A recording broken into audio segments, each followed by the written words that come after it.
Uranium সমৃদ্ধকরণ বন্ধ করতে রাজি হয়নি ইরান, এমনকি নিজেদের পারমাণবিক কর্মসূচির পরিদর্শনও দেশটি মেনে নেয়নি বলে জানিয়েছেন মার্কিন প্রেসিডেন্ট ডোনাল্ড ট্রাম্প।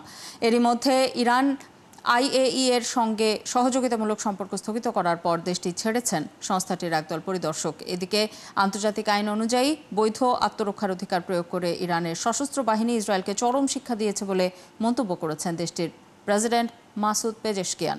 সৃষ্টি ঘটকের আরেকটি রিপোর্ট। ইরানি সশস্ত্র বাহিনী ইসরায়েলকে শক্ত ও কার্যকর জবাব দিয়েছে বলে মন্তব্য করেছেন ইরানের president Masoud Pezeshkian.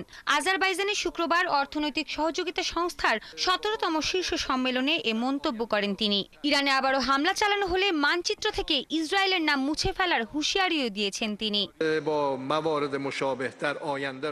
একনল advanced hygiene soap, এবার জীবাণু ধুলাবালি ঘাম ক্লিন বোল্ড। ইসরায়েল ও যুক্তরাষ্ট্রের সাম্প্রতিক আগ্রাসন আন্তর্জাতিক আইন, বিশেষ করে জাতিসংঘ সনদের সরাসরি লঙ্ঘন।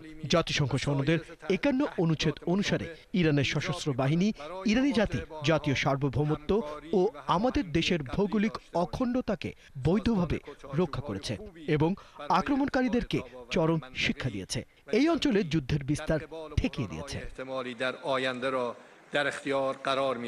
একই দিন তেহরানে সামরিক অনুষ্ঠানে ইরানের সশস্ত্র বাহিনীর প্রধান বলেন, ইসরায়েল আবার হামলা চালালে প্রতিক্রিয়া এতটাই ব্যাপক ও ভয়াবহ হবে যে যুক্তরাষ্ট্রের পক্ষেও ইসরায়েলের প্রধানমন্ত্রী নেতানিয়াহুকে রক্ষা করা সম্ভব হবে না। তিনি জানান, সর্বোচ্চ নেতা আয়াতুল্লাহ আলী খামেনির নির্দেশনায় ইরানের প্রতিরক্ষা বাহিনী পূর্ণাঙ্গ প্রতিশোধ পরিকল্পনা প্রস্তুত রেখেছে, যদিও তা বাস্তবায়নের প্রয়োজন এখনো আসেনি।